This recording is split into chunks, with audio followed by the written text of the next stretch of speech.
First of all, good morning everyone. Very warm welcome to all present here, respected colleagues and students. I special thanks to my chief guest of the day, Ms. Sunanda Mishra ma'am. It is an honor to be agreed to the presence of such an accomplished teacher officer and as well as the alumni of this college. Thank you for accepting the invitation for giving the keynote speech today and guiding our students to be a new beginning. This college is so proud of all you have accomplished and every achievement you have garnered for yourself. Ma'am, first let me introduce ourselves. We are of the Tapasya batch, which is the acronym of the training and practice for achieving success of youth aspiration. It is an initiative of Department of Geography, National PG College, where we provide the free of cost guidance for the UPSC and the state PCS exam. And there are so many coaching institutes which are coming here and to deliver their lecture. So it is a whole soul type of the guidance program. It is only the for month. So first of all, we are already little bit late. So I would like to call Ayushi from BSc to facilitate by giving bouquet. Ayushi.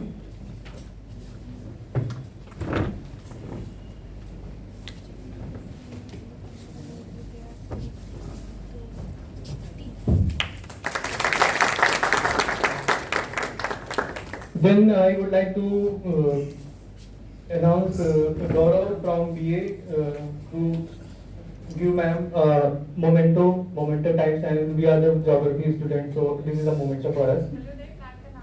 Plant is a Trishula. Trishula it is an indoor plant which is good for yeah.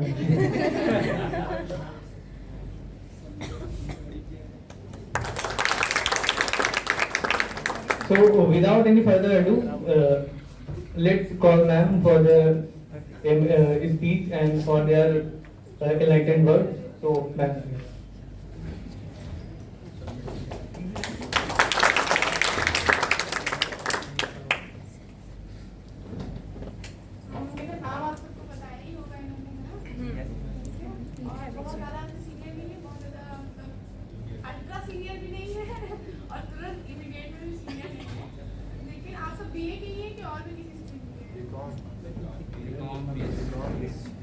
मुझे लगता है इतने में बहुत ज्यादा जरूरत पड़ेगी नहीं बीए की ही है ये बीएससी या किसी और बीएससी दोनों कुल मिला के अंडर ग्रेजुएट में तीनों स्ट्रीम के कोई ना कोई है। ज्यादातर बीए के ही होंगे है ना। बीए वाले सबसे ज्यादा सेल्फ कॉन्शियस होते हैं, हमारा तो भविष्य अटका हुआ है ना इस टाइप का कुछ है ना। वो जो लो कॉन्फिडेंस होता है, मैं आपको गारंटी में कह सकती हूँ बीटेक वालों में भी होता है, जो आईआईटी से भी पढ़ रहे हैं उनके अंदर भी। क्योंकि ऐसा है ना कि हमारे यहाँ वो बहुत है, मतलब कहना चाहिए हमारे कंपटीशन अच्छा खासा है यूथ में है ना। तो वो एक लेवल ऑफ कंपटीशन आपको सब स्ट्रीम में मिलेगा। तो क्योंकि मैंने बीए किया है तो मेरी सिंपैथी है उन लोगों से, इसलिए आप लोग बिल्कुल भी ये मत सोचिए कि मतलब आप कहीं से सबसे नीचे स्टैंड करते हो या कहीं से सबसे ऊपर स्टैंड करते हो, ठीक है। कंपटीशन बराबर ही है ना। और इसमें आप लोग को फेजेस तो पता होंगे एग्जाम भी कैसे होती है ना। प्रीलिम्स होता है, मेंस होता है, इंटरव्यू। देखिए पीसीएस में भी प्रीलिम्स होता है, मेंस होता है, इंटरव्यू होता है, और यूपीएससी में भी प्रीलिम्स होता है, सॉरी मेंस होता है और इंटरव्यू होता है। अब दोनों में डिफरेंस क्या होता है? किसी ने दिया अभी तक कोई अटेम्प्ट? एलिजिबल है आप लोग देने के लिए अटेम्प्ट? नहीं है। कितने छोटे हैं अभी? नहीं मतलब साल, 2 साल, कितने साल? 2 ईयर। ठीक है। तो देखिए ऐसा है कि जो कॉम्पिटिटिव एग्जाम्स होते हैं आपके है ना, वो इवॉल्व होते रहते हैं। तो अगर आप इवॉल्व होने का क्या मतलब है, चाहे यूपीएससी हो चाहे यूपीपीसीएस हो, ठीक है, दोनों में क्या होता है कि कुछ ना कुछ चेंजेस आते रहते हैं।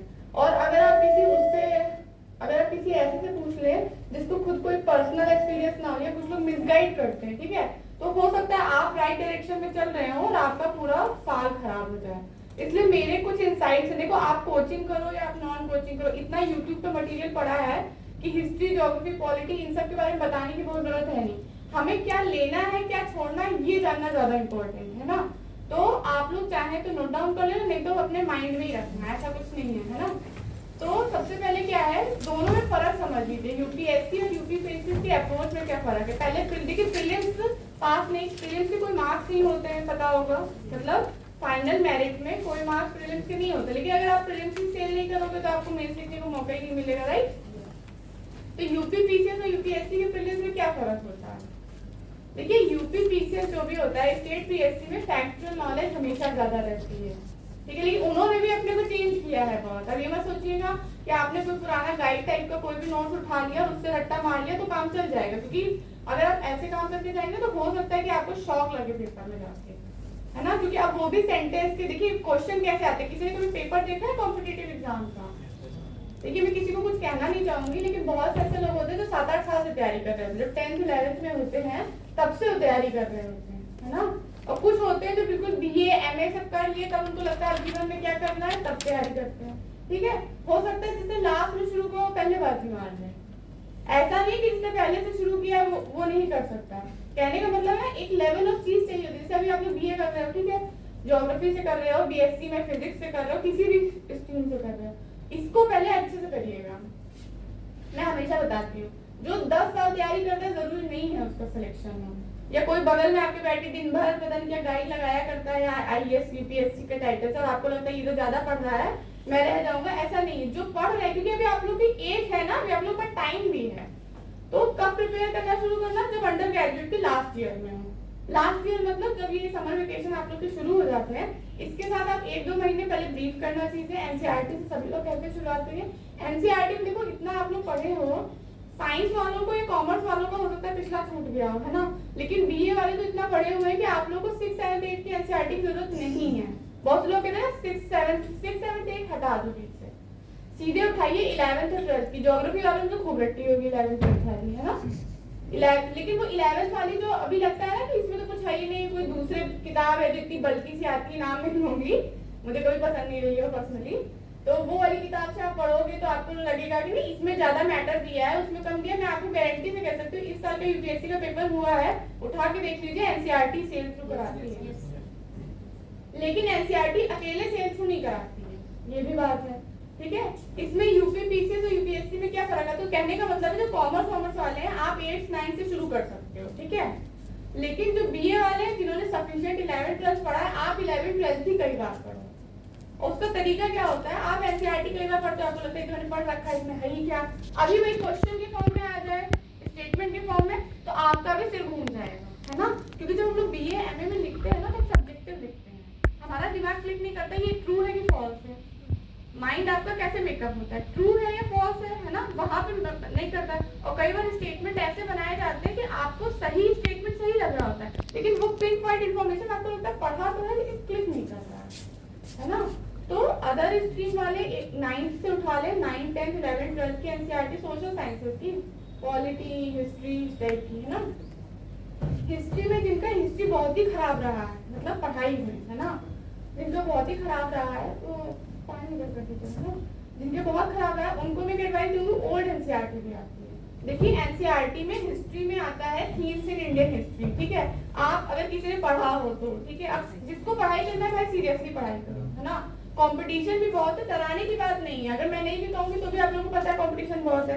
1000 फॉर्म आते हैं, कितने लाख लोग, 1000 पोस्ट आती हैं, कितने लाख लोग अप्लाई करते हैं, ठीक है, लेकिन उतने लाख लोगों के बीच में कंपटीशन नहीं है। ये बात हर आदमी कहता है, ये बात सच्चाई है, ठीक है। कंपटीशन हार्डली 5 से 10% के बीच में है, और हो सकता है उस 5 से 10% में कोई ऐसा हो जो 14 घंटे तो कोई नहीं पढ़ता है, मुझे नहीं लगता है, ह्यूमन बीइंग नहीं पढ़ सकता है, बाकी तो कुछ भी हो सकता है ना, लेकिन कोई 10 घंटे पढ़ता है। कभी कभी एग्जाम पास आता है तो आदमी नींद छोड़ के खींच लेता है, पर नॉर्मली 10 घंटे पढ़ता है, कोई 4 घंटे भी पढ़ता है, ये भी मैं बता दूं, और 4 घंटे वाला भी सेल थ्रू पढ़ता है।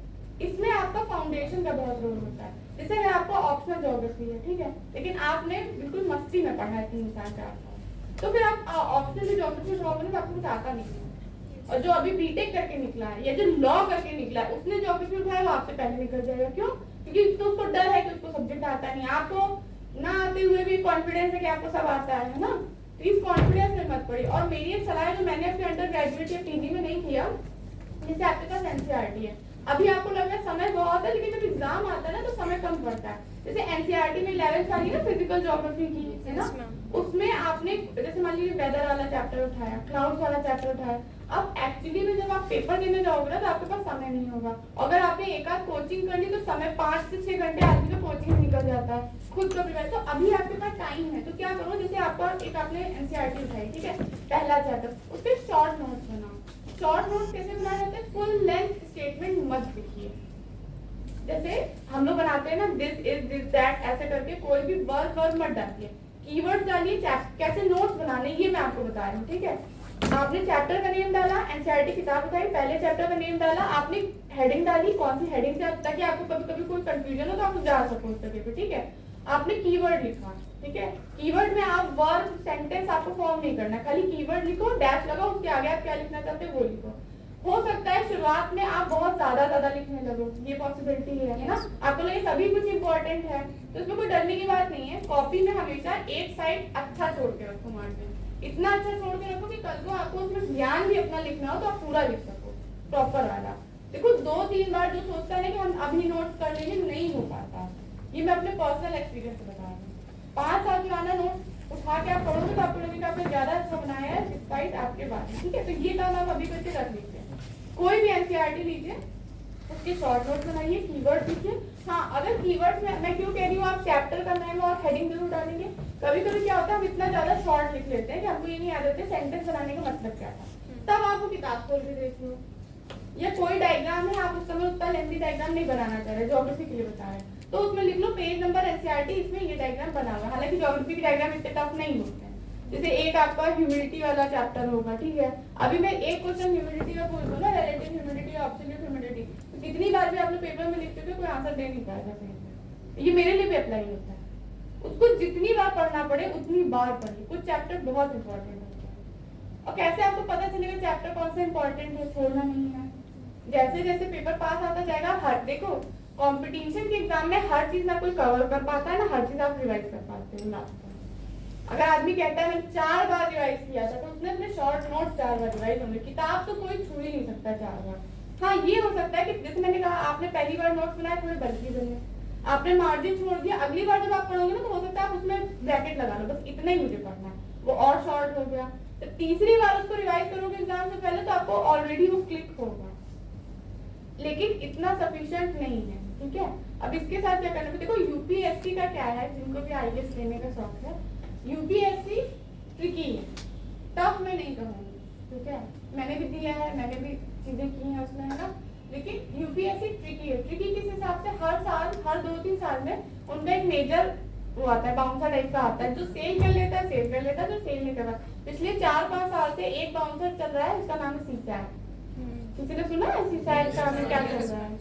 तो अब जिनको लगता है मेरी मैथ बहुत अच्छी है, उनको मैं बहुत अच्छी बता दूं, क्योंकि मैथ है एक लेवल की। अब उसको कैट का लेवल कहेंगे, कौन सा लेवल कहेंगे मुझे नहीं पता, मैंने कैट दिया नहीं कभी, ठीक है, लेकिन लेवल उसका बढ़ता जा रहा है।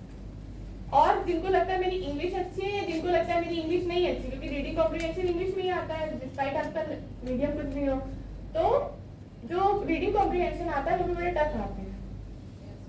रीडिंग कॉम्प्रिहेंशन टफ किस हिसाब से होता है, ऑप्शन टफ होते हैं। कॉम्प्रिहेंशन तो आपने ऐसे पढ़ लिया पेपर जैसा, ठीक है, लेकिन अब आपको 4 ऑप्शन में एक ऑप्शन जब आप सही चूज करोगे तब तो नंबर मिलेंगे। तो सीसैट इज अ बैरियर।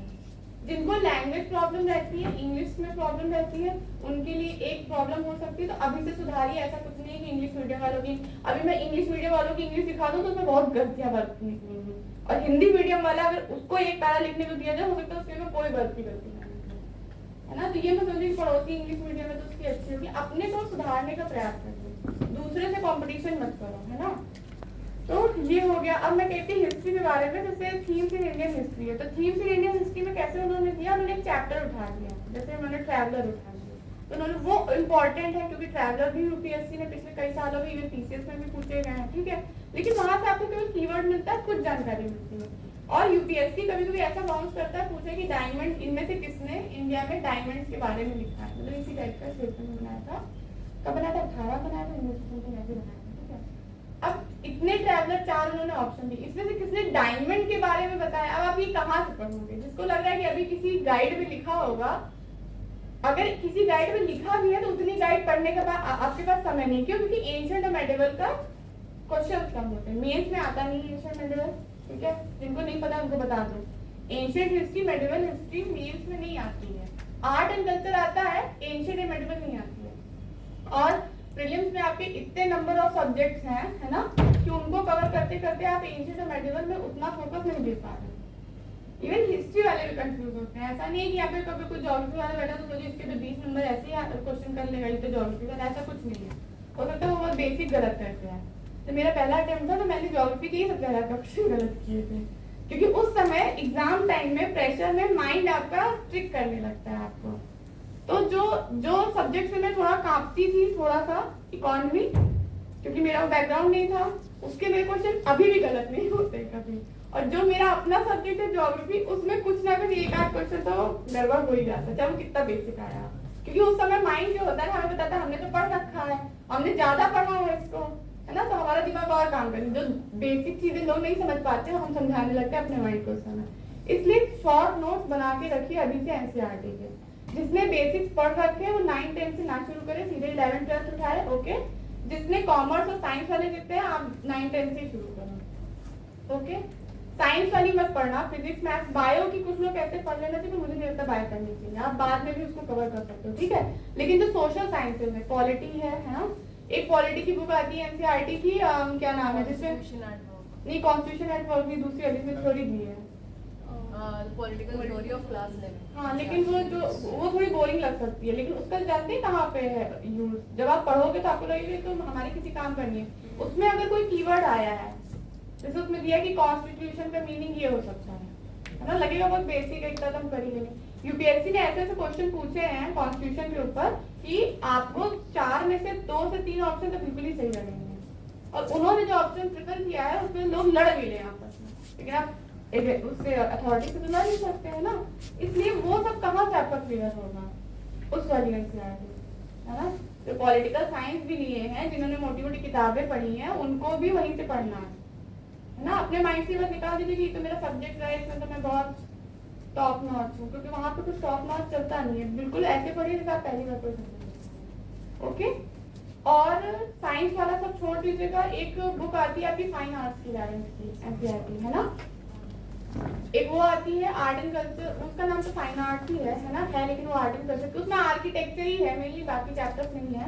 वो किताब बहुत इंपॉर्टेंट है, लेकिन जब आप मेंस मतलब प्रीलिम्स और मेंस में आप देखने जाएंगे तो आप ये देखेंगे कि वो किताब सफिशिएंट नहीं पढ़ती, बहुत सी और भी चीजें आती। तो एक नितिन सिंघानिया की आर्ट एंड कल्चर आती है, ठीक है। अब आर्ट एंड कल्चर के हार्डली 5 से 7 क्वेश्चन प्रीलिम्स में आएंगे, ज्यादा कम भी हो सकते हैं, लेकिन उससे ज्यादा आप कितना पढ़ेंगे।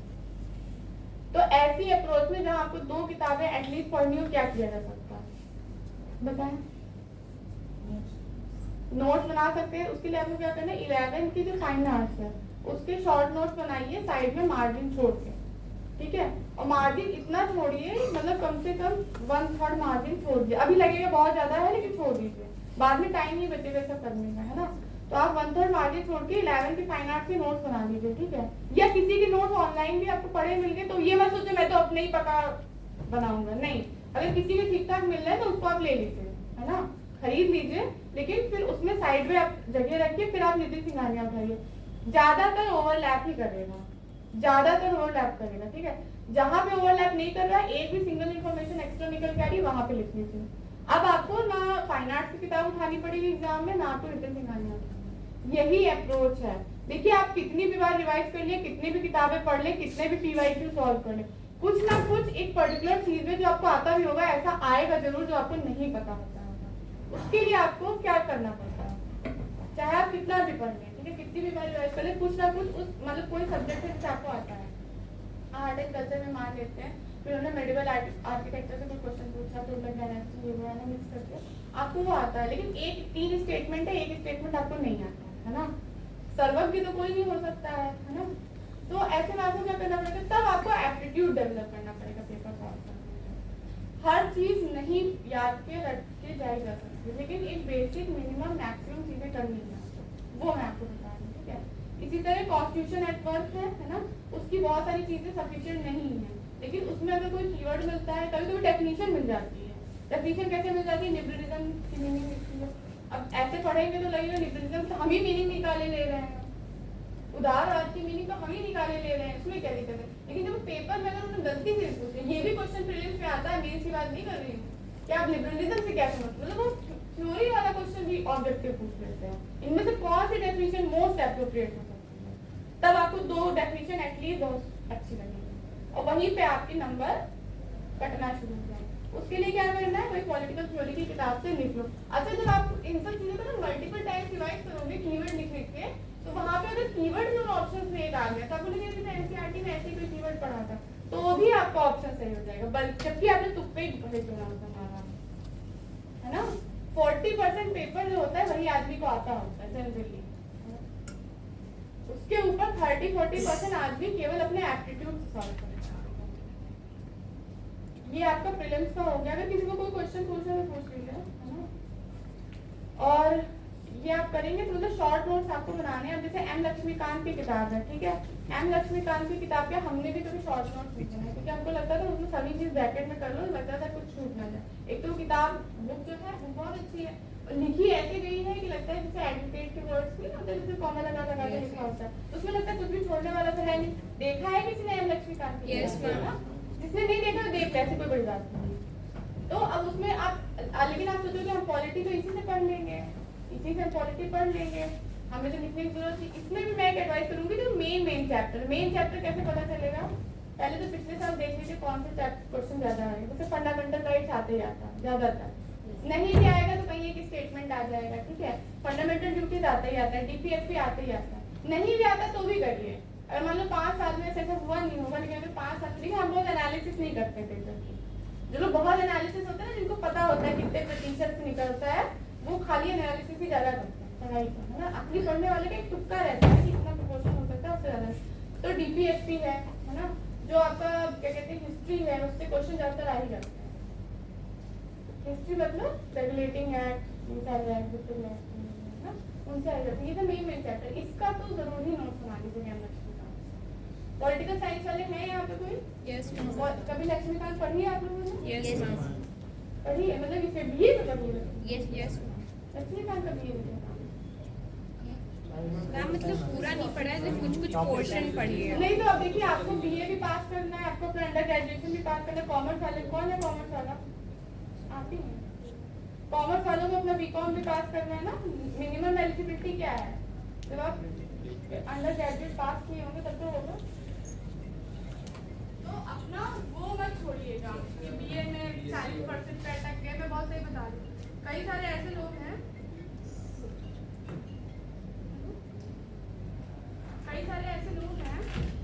जो अंडर ग्रेजुएट में बहुत ज़्यादा तैयारी में बिजी रहे और बाद में उनका कभी मतलब निकला नहीं। यहीं से बैठ के बोल रहे हैं मतलब ज़्यादा सुनाई तो दे रहा है ना पीछे? Yes, ठीक है। तो अपना बीकॉम बीएससी सब करिएगा, क्योंकि हो सकता है कि बुरा नहीं सोच के चलना चाहिए, बट हो सकता है जो आप सोच रहे हो उतना अच्छा ना अचीव हो, है ना। क्योंकि आप किसी इकोनॉमिक्स का ले रखा है, आप सोचो हम कोई और इकोनॉमिक्स का निकलेगा तो भरेंगे, तो कई जगह एलिजिबिलिटी 60% मिनिमम होती है, उससे कॉम्प्रोमाइज मत करिए, है ना। अगर आपका एग्जाम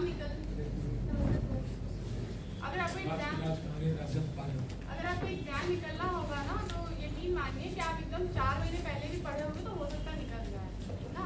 ये बात हमेशा मतलब माइंड में लेके चलिए, ये बात सोचिए कि ऐसा होगा। लेकिन पहले अगर आप पीजी वालों के साथ बात बदल जाती है। पीजी वालों के साथ क्या होता है कि एक तो वो यूजी में एक नंबर पा के पास हो जाते हैं, प्लस उनके ऊपर प्रेशर भी ज़्यादा होता है निकलने का, है ना। 23 साल के हो रहे होते हैं, उनके ऊपर होता है अब तो हमें उतरना ही है, बहुत से उतर भी गए होते हैं मैदान में, बहुत से उतरने वाले।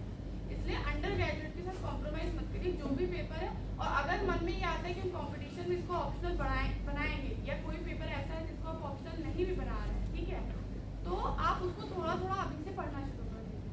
सर ज्योग्राफी वालों जितने भी या पॉलिटिकल साइंस ले रखा है, मान लीजिए पॉलिटिकल साइंस लेना, तो ये मत सोचिए कि तो मेरे को बहुत आता है मैं इन्हीं किताबों से शेयर करूँगा आपको। और उसका तरीका क्या होता है जानने का कि हम कितने गड्ढे में हैं। मान लीजिए आपने ज्योग्राफी ले रखा है, आपको पता है ज्योग्राफी ऑप्शन जो रहेंगे, आपको कैसे पता चलेगा मुझे तो कुछ आता नहीं ज्योग्राफी में, लिखने लायक एग्जाम में पीआईक्यू उठा के लिखिए मेरे। और जब आप पढ़ेंगे ना क्वेश्चन, तो आपको लगेगा ये तो मेरा पढ़ा हुआ है, फिर भी मैं आंसर नहीं फ्रेम कर पा रहा हूँ। और फ्रेम भी अगर मैं कर पा रहा हूँ तो वो टूटा टूटा है या वो कंक्लूजन में बैठ नहीं पा रहा। क्यों? क्योंकि वहाँ पे देखिए कंपटीशन में चाहे पीसीएस या यूपीएससी में फ्यूजन बहुत चलता है, ठीक है। जैसे उन्होंने ज्योग्राफी का मान लीजिए आपको कोई चीज़ सॉइल से रिलेटेड, खाली सॉइल नहीं पूछेंगे, उसके साथ रेलेवेंस पूछ लेंगे, गवर्नमेंट की पॉलिसीज में कहाँ पे आए, ठीक है। अब वहाँ पे आपका दिमाग चकराएगा, ये तो पढ़ा है वो नहीं पढ़ा है ना, तो माइंड को थोड़ा सा ओपन करके चलिए। ये मत सोचिए कि हर चीज़ मैं पढ़ सकता हूँ या पढ़ सकती हूँ, ये भी मत सोचिए कि मैं कवर नहीं कर पाऊँगा। एक ओपन पॉलिसी लेके चलिए, है ना। फाउंडेशन स्ट्रांग होना चाहिए। जो भी ऑप्शन चूज किया, नहीं भी चूज किया है, अगर इच्छा कर रही है पर्टिकुलर फिलॉसफी लेने की, है ना, तो कैसे फिलॉसफी तय करेंगे, पढ़ सकते हैं। बुक उठा के नहीं कि फिलॉसफी किताब उठाई पढ़ना शुरू कर दिया, ये तो पढ़ने में बड़ा सुंदर लगा, नहीं, क्वेश्चन उसके उठा के देखिए क्या उसके क्वेश्चन, चाहे कितना भी इररिलेवेंट लगे आपको। आप मान लीजिए साइंस स्ट्रीम के, आपने कभी सोशियोलॉजी का कुछ भी नहीं पढ़ा, लेकिन आपके मन में इच्छा हुई सोशियोलॉजी लग रहा है कि शायद मैं सोशियोलॉजी का पीवाईक्यू ऑनलाइन सर्च करिए, ठीक है, उसमें क्वेश्चन देखिए कैसे आ रहे हैं। उन क्वेश्चंस को देखिए कि क्या आपको लिखने की इच्छा करेगी इस क्वेश्चन को देखिए। इच्छा मतलब इंटरेस्ट वाला इच्छा नहीं, क्या एप्टीट्यूड बन रहा है उस क्वेश्चन को पढ़ने का। लाख आपने कोई सब्जेक्ट पढ़ रखा हो लेकिन आपकी उस समय वहाँ पे इच्छा नहीं कर रही है, या आपका एप्टीट्यूड नहीं बन पा रहा।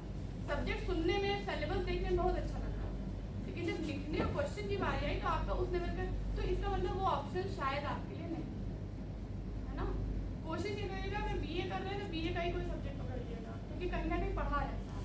कोई भी सब्जेक्ट ऐसा नहीं होता कि बहुत इंटरेस्टिंग लगे, कोई भी सब्जेक्ट ऐसा नहीं होता कि बिल्कुल इंटरेस्टिंग लगे। जो लोग बहुत रोमांच के लिए जा रहे हैं कंपटीशन में पढ़ने के लिए, इतना कोई रोमांच नहीं होता है। जो रियल लाइफ है उसमें ऐसा एडवेंचर नहीं होता।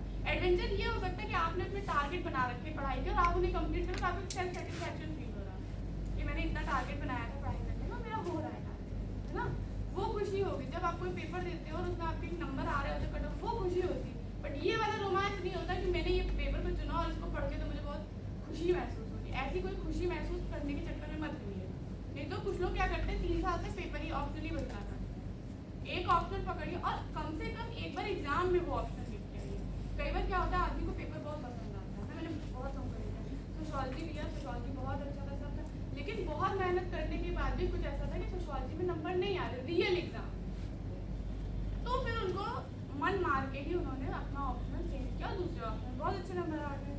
तो वहाँ पे उनके पास एक डेटा है कि उनका फेयर एग्जाम नहीं हो पा रहा है उनके लेवल पे उस पेपर में। लेकिन जिसने पेपर दिया ही नहीं, खाली एडवेंचर के लिए थे, है ना, तो अभी आप लोग लास्ट ईयर में तो होंगे ना बीए के, तो फर्स्ट ईयर सेकेंड ईयर भी लास्ट ईयर ही समझे, साल भर निकलने में टाइम नहीं लगेगा, है ना। अभी से एक अपना माइंड सेट करिए। और अगर किसी को ऐसा लगता है हमें यूपीएससी यूपी पीसीएस के साथ वो सब पेपर देने हैं, कौन से वाले होते हैं, एसएससी सीजीएल देना है ना, तो देखिए दोनों का तरीका बहुत डिफरेंट है। उसमें मैथ्स, रीजनिंग, इंग्लिश ये बहुत अलग लेवल की है। इसमें केवल पासिंग में सीसाइड में निकालना है ना, तो उसके लिए भी मतलब देखिए सब लोग अपने फैमिली बैकग्राउंड, अपने इकोनॉमिक बैकग्राउंड से दिमाग चला के चलते हैं। अगर पड़ोसी आपका कह रहा है मैं खाली आईएएस का पेपर दूंगा, मैं दूसरा नहीं दूंगा, तो आप उसके में मत आइए। आप अपनी फैमिली देखिए, अपनी रिक्वायरमेंट देखिए, अपनी भी एलिजिबिलिटी देखिए, है ना, उसके हिसाब से चलिए। और आजकल के मतलब हम भी उसी में है, लेकिन आजकल के उसमें ये बहुत है कि हम लोग देखा देखी बट जल्दी आ जाते हैं। पड़ोसी जा रहा है कोचिंग कर रहे हैं तो हमारे तो वहाँ नेशनल से दोस्ती थी तो हम भी उसी के साथ बैठ के करेंगे, नहीं, पहले आप अपना देखो कि आपको उस स्ट्रीम में जाना है कि नहीं जाना है ना। किसी भी कोचिंग में कहीं पे भी जाने, कोई भी स्ट्रीम पकड़ने से पहले आप देखो कि आपको जाना है कि नहीं जाना है। अगर आपको लगता है जाना है तो फिर उसके हिसाब से करिए। हो सकता है उसमें आपका कोई भी फ्रेंड ना हो साथ उस समय, तो उसकी चिंता मत करिए, दोस्ती निभाने थोड़ी जाना है ना, उसकी चिंता मत करिए। ये मतलब आप लोग के लिए इसलिए है क्योंकि हो सकता है 2 लोग जा रहे हो कहीं पे, आपको लगे तो साथ में बैठते थे इस वाली क्लास में, इसके साथ हम भी चलते हैं, हमारा भविष्य भी सुनहरा। हो सकता है 60-1.5 साल बाद रियलाइज हो कि हमारे लिए बना नहीं, और फिर फ्रस्ट्रेशन डेवलप होता है, ठीक है। तो अगर किसी को एसएससी सीजीएल भी देना है तो उसकी तो ऑनलाइन क्लासेस बहुत है ना, उसकी ऑनलाइन क्लासेस बहुत है, अभी से पढ़ना शुरू करिए। और जो लोग बहुत पढ़ाई करते हैं, मतलब अभी से लगे हुए, उनको मैं बात बता दूं, धीरे धीरे पेस करिए, बहुत स्लो स्टार्ट करिए और क्वेश्चन जरूर सॉल्व करना शुरू करिए। अगर एसएससी भी देना है तो उसके जब तक आप देखिए, जब तक आप मेन एग्जाम का क्वेश्चन नहीं लिखते हो ना, सब कुछ हवा पर। और एग्जाम में ना क्या होता है कि एग्जाम का प्रेशर अलग होता है। जैसे आप लोग ये रिटन टेस्ट देते हो 3 घंटे का, तो आप लोग फील करते हो ना कि जो लिखना चाह रहे थे हर चीज लिख नहीं पाए, और जो नहीं भी लिखना चाह रहे थे वो भी पता नहीं कहाँ से उस समय आ गया लिखने में। तो जब ऑब्जेक्टिव वाला पेपर आता है तो पहला स्टेप होता है, उसमें तो ये बहुत ही होता है कि कभी कभी क्या होता है, जैसे अलग अलग ABCD सीरीज चलती है, आपको जो सीरीज मिली आपका सबसे वीक पॉइंट है मान लीजिए इन्वायरमेंट ही लाइन से आ गया 3-4 क्वेश्चन, अब वहीं पे आप डर गए, है ना। यूपीएससी में ये बहुत होता है, आदमी का मॉरल इतनी जल्दी नीचे आ जाता है कि वो अच्छा पेपर भी उसका खराब हो जाता है। मेरे साथ हुआ था कि वो ऐसा बाउंसर 2018 का यूपीएससी का पेपर एक बार देखिएगा, वो बहुत अजीब सा था यूपीएससी का। वो पहले साल तक यूपीएससी ने ट्रेंड बदल दिए थे सारे, और हम लोग वही पुराने ट्रेंड वाला लेके गए थे, है ना। इसके लिए मुरारी बापू पीछे थोड़ा तो सुनते हैं, मुरारी बापू एक चीज कहते हैं, थोड़ा खाली रखना चाहिए अपने माइंड को, बहुत ज़्यादा इन्फॉर्मेशन मत भरिए, है ना। तो उसमें खाली रखने में क्या है कि ये मत सोचिए कि जितना मैं पढ़ के गया हूँ वैसे ही आया है पिछले साल के लिए, कुछ भी आ सकता है। तो मेंटली प्रिपेयर कीजिए कि जो आपको वर्स्ट फियर है वो भी एग्जाम में हो सकता है, तो आप इजीली सेल थ्रू करें, क्योंकि एप्टीट्यूड का टेस्ट ये ज़्यादा है, नॉलेज का टेस्ट कम है। आपका पढ़ा हुआ कैसे गलत हो जाता है एग्जाम में, क्योंकि आप माइंड सेट नहीं होते हो कि इतने उसमें कभी पेपर छूटने लगता है। कैसे पेपर छूटने लगता है? पीसीएस में 150 क्वेश्चन आते हैं प्रीलिम्स में, यूपीएससी में 100 आते हैं। जिसको लग रहा है 50 का तो बहुत अच्छा अंतर है, मैं बताती हूँ यूपीएससी के 100 क्वेश्चन 2 घंटे में पढ़ना आपके लिए मुश्किल हो जाएगा, जो लेवल का वो बनाते हैं। डराने की बात नहीं है, ये रियलिटी चल रही है ना। जैसे आप किसी उसमें मैदान में उतरने वाले हो, मान लो क्रिकेट की, तो आपको पता होना चाहिए ना पिच क्या होती है, ये क्या होता है, ये थोड़ी ना कि बिना जाने उतर गया। तो यूपीएससी में गूगली ज़्यादा होती है, यूपीएससी में फेवर भी बहुत है। अगर आप बहुत इन डेप्थ नहीं गए हो लेकिन आपको नॉलेज है चीज़ों के बारे में, तो आप कभी कभी इजीली सेल थ्रू कर लेते हो प्रीलिम्स में ना। पीसीएस के साथ ये नहीं, पीसीएस में फैक्चुअल नॉलेज बहुत इंपॉर्टेंट है, और उनके ऑप्शन कभी कभी ऐसे आते हैं कि इंडिया की पर्टिकुलर इंडेक्स में कौन सी रैंक है, 23, 24, 25, 26। अब जिसने सोचा 20 कुछ आएगा मैं टिक कर दूंगा, क्योंकि इतने सारे तो इंडेक्स याद हो नहीं सकते हैं, और उन्होंने कोई ऑप्शन दे दिया 23, 24, 25, अब सभी 20s में हैं, तो आप क्या करोगे? और यूपीपीसी से बजट भी पूछते हैं ना, तो बहुत पास का पूछते हैं, इसने देखा हो पेपर कभी, बजट में पूछेंगे किसको कितना, जैसे खनिज है उसको कितना अलॉट हुआ, माइंस को कितना अलॉट हुआ, तो ऐसे क्वेश्चन से डरना नहीं है। वहाँ पे आपकी आधी नॉलेज काम आएगी, आधा आपका भाग्य काम आएगा। कितना भी रटा हो, 50 इंडेक्स याद करके जाओ, सबकी रैंकिंग उस समय जरूरी नहीं कि रटा हो, होनी चाहिए।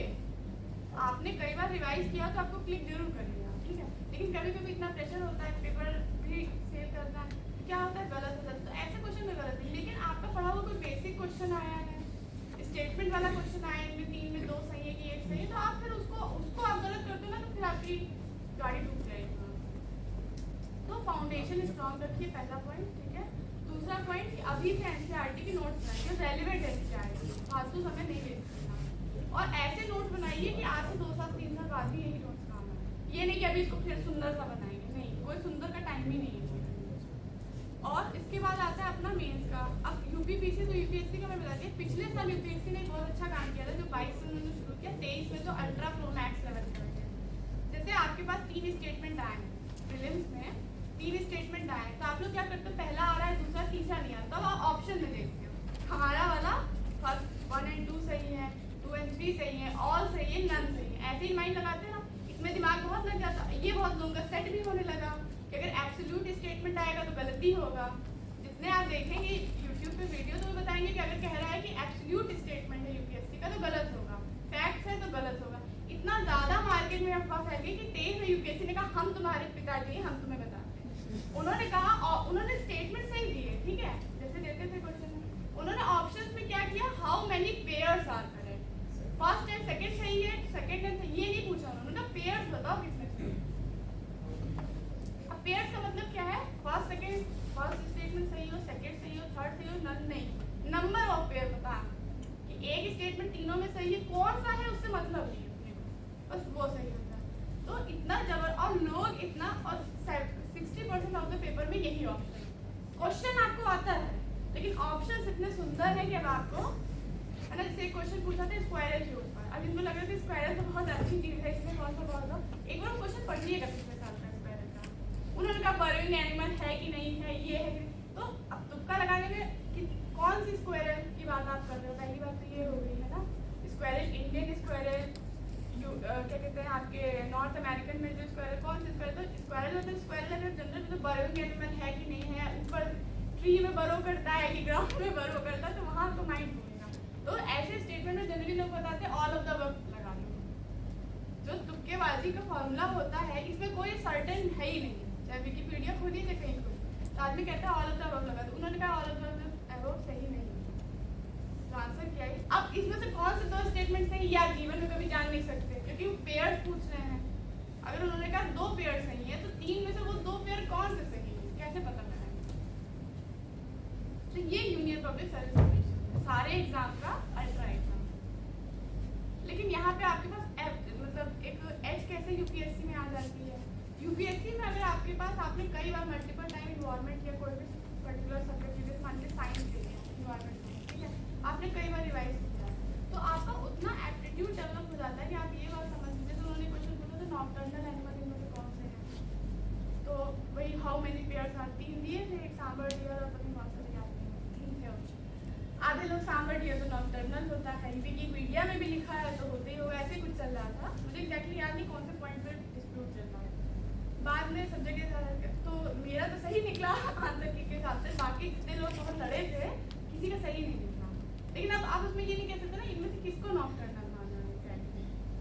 तो इसके लिए आपको एप्टीट्यूड डेवलप करना पड़ेगा। एप्टीट्यूड कैसे आप डेवलप करोगे? पीवाईक्यू से डेवलप करोगे, है ना। पिछले साल के क्वेश्चन खोल के देखिए वो कैसे क्वेश्चन पूछते हैं। कभी कभी ना क्वेश्चन देख के डर भी लगेगा कि हम तो पूरे जीवन में इतना पढ़ चुके हैं, ये सब हमें समझ के नहीं आ रहा, लेकिन उससे डरना नहीं है ना। उसमें निकालना है कि आपको ऑप्शंस कैसे चूज करना है। जिनका मैथ्स बहुत कमजोर है, पहले बताया दे रहा सीसैट के लिए भाई कोई अपना मैथ्स और रीजनिंग के लिए तैयारी रखिए, चाहे वो एसएससी वाली कोई क्लास ज्वाइन कर लीजिए, अरे एसएससी ना दीजिए मैथ्स के लिए, कुछ मतलब अपना जुगाड़ रखिए जिनका भी मैथ्स अच्छा नहीं है। और मेंस के लिए क्या है, अब देखिए प्रीलिम्स आपका जब से शुरू हो जाएगा तो मेंस के लिए अगर आपकी आंसर राइटिंग बहुत अच्छी है तो आपको मेंस में जनरली दिक्कत नहीं होगी। दिक्कत कहाँ आएगी? Time management. जब आप 3 घंटे के पेपर में 5 क्वेश्चन, कितने क्वेश्चन आते भी है? 5 ही तो आते, 4 आते, 8 अरे शॉर्ट्स वाले छोड़ के 4 आते ना, वो लिखने में 3 घंटे में सिट्टी पिट्टी गुम हो जाती, नहीं लिख पाता आदमी। वहाँ पे 15 से 20 नंबर के बीच में मल्टीपल क्वेश्चन आते हैं, वो इतने ही एरिया में लिखना होता है, मतलब क्वेश्चन छपे होते हैं, आपको उतने पेपर में करना है। मान लो गलत कर गए, कुछ और सोच के लिख गए तो अब जगह नहीं है, अब वो वहीं से एक्स्ट्रा कॉपी की कोई व्यवस्था नहीं है, ठीक है। तो ये करना, तो जिनका भी लिखने में थोड़ी भी राइटिंग अच्छी है तो वो एक काम करें, फ्यूजन बनाना शुरू कर दे। अभी से डीए से शुरू कर दीजिए ना।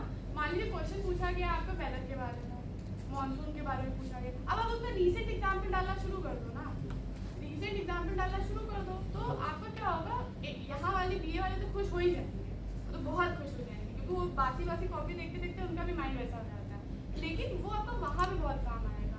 जैसे सर यहाँ पे पीके सर पिछली बार में मैंने कहा था, सर जब आते थे, ज्योग्राफी वाले हैं ना ज़्यादातर, सॉरी मैम आपको 5 मिनट, तो ज्योग्राफी वाले कितने ज्योग्राफी वाले हैं? देखिए सर बैठे उनके सामने में इतना बोले, पहले नहीं बोलते पहले चुप रहते थे। तो सर ये काम बहुत करते थे, उस समय तो बहुत थोड़ा टॉर्चर टाइप लगता था, सॉरी सर एकदम से आते थे, अभी भी करते होंगे, एक पेन निकालो और पेन में क्वेश्चन लिखो। उस समय तो लगता था भाई इतनी गर्मी हो रही, 1:30 बज रहा है, सर जाने दीजिए, और एक क्वेश्चन निकालो, अब लिखो इस पे, अब लिखो लिखो लिखो लिखो, किसने लिखा और ले गया। उसको कभी इवैल्यूएशन भी नहीं करते थे, खाली डरा के। लेकिन उससे मुझे ऐसा लगता है फायदा क्या हुआ कि मेरा माइंड ऐसे भी होता ना कि कोई भी तरह का स्ट्रॉन्ग आ जाए पेपर में, मेरा माइंड ऐसे डेवलप था। यहाँ असाइनमेंट बहुत बनते हैं, जो लोग रो के असाइनमेंट बनाते हैं उनको मैं बता दूँ कि, और जो खोज के असाइनमेंट बनाते हैं, दोनों में फायदा क्या मिलेगा। अभी आपको लगेगा 10 नंबर मिलते हैं असाइनमेंट, 5 नंबर, 10 नंबर, तो 10 नंबर में आपको लगेगा ज़्यादा मेहनत करने से क्या फायदा, हमने ज़्यादा मेहनत की, हमें 7 मिले, पड़ोसी ने कम मेहनत की, उसको 6 मिले, इससे ज़्यादा क्या टीचर बिगाड़ देगा। लेकिन जो असाइनमेंट में बहुत रिसर्च करते थे, मैं बहुत करती थी, मेरी फ्रेंड थी वो कहती थी इतना पीके सर कहते तो तुम करने लगती हो, और कोई तो करता। अब मुझे एक चीज़ मतलब, मैं पॉलिटिकल साइंस में रिसर्च बहुत करती हूँ, है ना, तो उसमें फ़ायदा क्या होता है कि जब आप कॉम्पिटिशन में उतरते हो तो आपके माइंड में कैसे ढूंढे चीज़, कोई ऐसी चीज़ आ गई। अभी तो गूगल बहुत है, लेकिन गूगल का एक साइड इफेक्ट भी है कि बहुत ज़्यादा इन्फॉर्मेशन है, कौन सी ले कौन सी छोड़ने वाला हिसाब होता है। तो उसमें मतलब ये रहता था कि मेरा माइंड ऑलरेडी था कि मुझे कहाँ से इन्फॉर्मेशन निकालनी है, मुझे ढूंढना कैसे, तो वो सब यहीं से डेवलप होता है, उसके लिए कहीं बाहर नहीं जाना। हाँ, किसी के पास पकी पकाई खिचड़ी मिल जाती, किसी के घर में कोई निकला हो, कुछ हुआ हो, है ना, तो उसको बना बनाए वो दे देते हो, अलग बात है। लेकिन नहीं है, ज़्यादातर लोगों के घर में ऐसा कुछ नहीं होता, या कोई निकला भी होता है इतना ज़माने पहले निकला होता है कि आपको रेलिवेंस नहीं रहती। तो आप अपना बैकग्राउंड, अपनी मेहनत खुद बनाए, ये करने की जरूरत है। कोई मैटर अगर मार्केट में मिल रहा है, अच्छा लग रहा है तो डेफिनेटली यूज करिए। ऐसा कुछ नहीं कि सर हम अपने ही हाथ से लिखेंगे, लेकिन सारा ये नहीं कि इतना मैटर खरीद रहा है और बैठे, एक मैटर खरीदिए। अगर जैसे कभी कभी क्या होता है, एथिक्स आता है मेन, ठीक है, एथिक्स में बहुत मटेरियल है, हद से ज़्यादा है। और एथिक्स जिनको फिलोसफिकल बैकग्राउंड नहीं है, अच्छा जैसे मुझे नहीं पसंद है ज़्यादा फिलोसफी वाली चीज़ें, मुझे नहीं समझ में आती, तो वहाँ पे वो थोड़ा बोझिल लगने लगता है ना। तो ऐसे में आपने कोई एक किताब की, मेरा तो मतलब पर्सनल व्यू है, मानना मानी ना, एथिक्स की मुझे आज तक कोई किताब तो समझ के नहीं है, तो किताब तो मुझे लगता नहीं सिर्फ तो जो टॉपर्स के नोट्स है मटेरियल है बिखरे बिखरे, अगर उसका कलेक्शन मिल जाए तो ठीक है, नहीं मिले तो भी ठीक है। आप कोई भी चीज़ उठाइए एथिक्स की, उसमें देखिए कि आपको समझ क्या आ रहा है, कि बहुत सुंदर लिखा है उसमें मत जाइए। उसने पूछा है कि इसका मतलब क्या होता है, एक फिलोसफर है कांट, ठीक है, उनके बारे में कुछ पूछा हुआ है, ठीक है। अब आपको वहाँ पे पढ़ा तो लगा इसने बड़ा सुंदर लिखा, लेकिन उसने सुंदर लिखा, लेकिन आपको अभी भी नहीं समझ के आपको कांट की फिलोसफी के बारे में क्या लिखा है, तो फिर वो आपके लिए यूजफुल नहीं हो सकता है। बगल वाले को समझ के आ रहा हो, आपके कैसे काम करें, ऐसे में क्या करें। और ये कोई बस सोचे कि बहुत बड़े बड़े हैवी वर्ड्स हम यूज करते हैं मेंस में, आंसर राइटिंग में सब काम होता है, ऐसा कुछ नहीं है। नॉर्मल वर्ड्स होने चाहिए, ग्रामर गलत नहीं है, इतनी रिक्वायरमेंट, मीनिंग निकलनी चाहिए, फ्लो होना चाहिए, है ना। जैसे आपने कोई क्वेश्चन पूछा गया, आपने इंट्रोडक्शन किया, बॉडी बनाई, तो कोई फ्लो होता है ना, फिर आप खत्म करते हो, बस वो फ्लो होना चाहिए। तो मटेरियल सर्च करिए, ऑनलाइन देखिए, जो समझ के आ रहा है उसी को यूज कीजिए, चाहे उसको किसी टॉपर ने कभी जिक्र ना किया, उसने किसी का अपने एक पीएमएफ है इन्वायरमेंट की, ठीक है, जब हमने पीएमएफ लिया था तो जो था शायद बहुत कम लोग, अब तो उन्होंने बहुत अच्छा रिफाइन कर दिया अपनी किताब का। उस टाइम पे उनके खाली पीडीएफ वाले नोट्स आते थे, ठीक है, लेकिन मुझे बाकी जो इन्वायरमेंट की किताबें चलती हैं जिनका नाम नहीं लूँ, वो ज़्यादा क्लिक करते थे हमेशा ना, मेरी समझ से ज़्यादा बैठे थे, मैं हमेशा उन्हीं से पढ़ती थी, मेरा उसी से काम चला, अच्छा काम चला। तो ये अपनी अंडरस्टैंडिंग जहाँ से समझ गया उसी से। और आजकल ऑनलाइन मटेरियल बहुत है, तो पहले देख लीजिए कि हमें किताब या हमें नोट समझ के आएंगे कि नहीं आएंगे, इंस्पाइट ऑफ कि आपने पूरा खरीद के रखा, क्योंकि जितना ज़्यादा मटेरियल इकट्ठा करेंगे उतना ज़्यादा फ्रस्ट्रेशन बढ़ेगा। अगर वो मटेरियल समझ के नहीं आता है तो फिर आदमी को लगेगा हम तो पैसे वेस्ट करते जा रहे हैं, हमारा कहीं स्कोर नहीं आ रहा, हम समझ नहीं पा रहे। तो ये बात ध्यान रखिएगा। मेंस में ऑप्शनल के मार्क्स बहुत मैटर करते हैं, तो ऑप्शनल समझ के पढ़िए, ऑप्शनल अच्छे से पढ़िए, ठीक है। PYQ जरूर सॉल्व करिए, जिनको 2 साल बाद भी पेपर देना है, माइंड डेवलप करिए। एक ही किताब प्रीलिम्स की और मेंस की केवल क्वेश्चन पूछी जाएगी, ठीक है, आती है 15 साल 20 साल का PYQ आता है, पूरा PYQ लोग ऐसे ही पलट के देना है। हिस्ट्री बिल्कुल नहीं आता है तो भी पलट के देखिए, ठीक है। इतना आप लोग करेंगे तो जब आप एक्चुअली तैयारी में उतरेंगे तो आपको बहुत सारी चीज़ें ऑलरेडी आपका माइंड सेट होगा। इंटरव्यू के मार्क्स मैटर बहुत करते हैं, पर इंटरव्यू से कोई फेल नहीं होता है। फेल कहाँ से आदमी होता है, मेंस। खराब इंटरव्यू जाएगा तो भी अगर मेंस के नंबर अच्छे हैं तो आपका रैंक हो जाएगा, ओके। इसके अलावा किसी को कुछ पूछना है तो पूछ लीजिए, अदर देन मेरा तो हो जाएगा। Thank you so much ma'am, आप अपनी बिजी शेड्यूल से अपने टाइम निकाल के आई यहाँ पे। मैम ने कम समय में इतना सब कुछ बता दिया, तो बहुत अच्छी बात है। तो मैम के लिए प्लीज एक बार ताली दीजिए। और दूसरा ये बात मैं कहना चाहता हूँ कि देश वाकई में बदल रहा है, क्योंकि मेरा मानना था कि यहाँ पे 2 लोग बैठे हैं जो फ्यूचर IAS हैं और जो करंटली PCS ऑफिसर हैं, ये भी IAS हैं, बन जाएंगे बाद में। लेकिन क्या है, ये अपने वर्ल्ड की, अपने इंडिया की आधी आबादी को रिप्रेजेंट कर रहे हैं यहाँ पे। तो ये क्या है, महिलाओं का रिप्रेजेंटेशन यहाँ पे इतना बढ़ना चाहिए, गवर्नमेंट भी इस पे जोर दे रही है। तो ये देख के मुझे बहुत अच्छा लगा कि दोनों लोग यहाँ पे हैं, एकदम बढ़िया दे रहे हैं और हम लोग सुन रहे हैं। तो इट इज द किक। आप हमारे ऑफिस आ जाइए, आधा आबादी वहाँ रिप्रेजेंट है।